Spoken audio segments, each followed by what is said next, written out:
Napatingin lang ako sa kidney stone doctor ko. And luckily, my friend recommended Golden Nepro. Effective talaga.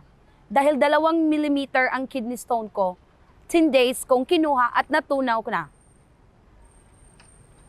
Sa kabutiang palad, uminom ka ng Golden Nepro. Pinabayaan ng masyadong mahaba ang mga komplikasyon mula sa mga bato sa bato ay maaring maging lubhang mapanganib na posibleng magdulot ng pagkabigo sa bato. Kagalang-galang ba ang Golden Nepro?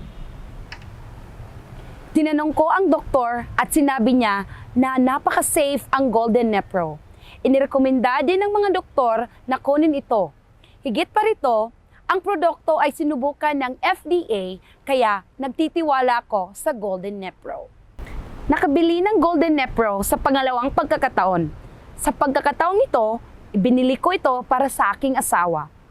Mayroon siyang 7 millimeter na bato sa kanyang bato.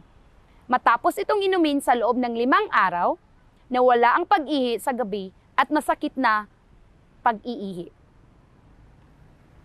Dapat mong hayaan ng iyong asawa na uminom ng katamtaman para sa 7 millimeter na mga bato.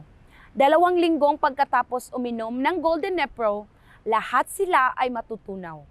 Nagkaroon din ako ng 10 millimeter na bato sa bato noon at pagkatapos ng 3 linggo ay tuluyan na itong natunaw.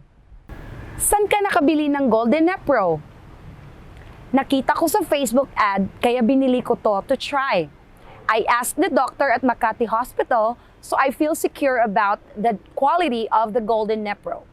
Matapos itong inumin sa loob ng 2 linggo, ang aking mga bato sa bato ay ganap na natunaw.